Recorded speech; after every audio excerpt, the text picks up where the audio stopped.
더불어민주당과 국민의힘이 4차 추경 협상을 타결했습니다. 통신비 지원 대상을 전 국민이 아닌 일부 연령대로 한정하고 중학생이 있는 가정에도 돌봄비를 지원하기로 했습니다. 예, 국회 연결해서 자세한 소식 들어보겠습니다. 방현덕 기자. 네, 더불어민주당과 국민의힘이 방금 전 4차 추경 협상에 합의했습니다. 정부가 추경을 제출한 지 열 하루 만인데 이는 최단기 통과라고 민주당 박홍근 의원은 밝혔습니다. 8개 항으로 이뤄진 합의안에서 가장 큰 골자는 통신비 2만 원을 전 국민이 아닌 연령층에 따라 지급하기로 한 겁니다. 지원 대상은 16세에서 34세까지 그리고 65세 이상의 계층입니다.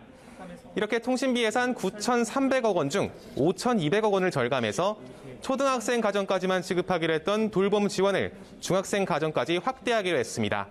대신 지원액은 20만 원에서 15만 원으로 조정됩니다. 내용도 있겠지만 하나만 먼저 짚어보겠습니다. 통신비 지원 연령이 16세에서 34세 그리고 65세 이상으로 정해졌는데 이게 어떤 기준입니까? 네, 양당이 말하는 16세 이상은 고등학생 이상을 뜻합니다. 중학생의 경우 이번 돌봄 지원 확대 사업에 포함됐기 때문에 중복 지원은 피하겠다는 취지로 읽힙니다. 또 그 끝선이 34세가 된 것은 우리가 받아들이는 청년이기 때문에 그렇게 된 것이고요. 65세 이상은 어르신을 의미하는데 사실상 소득이 없을 거란 판단이 깔렸습니다. 다만 지원에서 제외된 35세 이상부터 64세는 비록 소액일지라도 다소 반발은 예상됩니다. 예, 국민의힘이 계속 주장해왔던 무료 접종, 그러니까 1,100만 명을 무료 접종 대상으로 추가하자는 건 그렇다면 어떻게 됐습니까?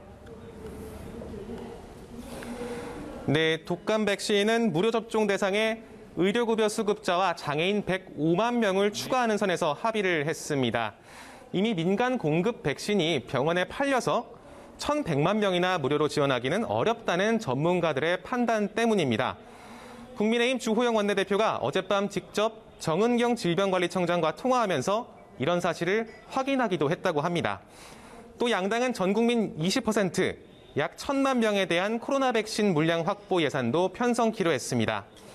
양당은 이와 함께 추경 원안에는 빠져있던 법인 택시기사 약 10만 명에게 재난지원금 100만 원씩을 주기로 했고 방역 지침에 협조한 유흥주점, 콜라텍 등 집합 금지 업종에도 200만 원을 지원합니다.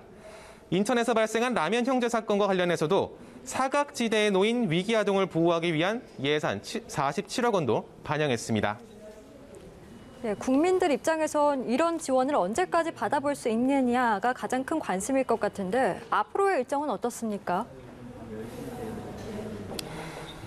네, 합의된 추경안은 기재부의 시트 작업이라는 업무를 거쳐서 오늘 오후 9시, 10시께 본회의에 상정될 걸로 예상됩니다.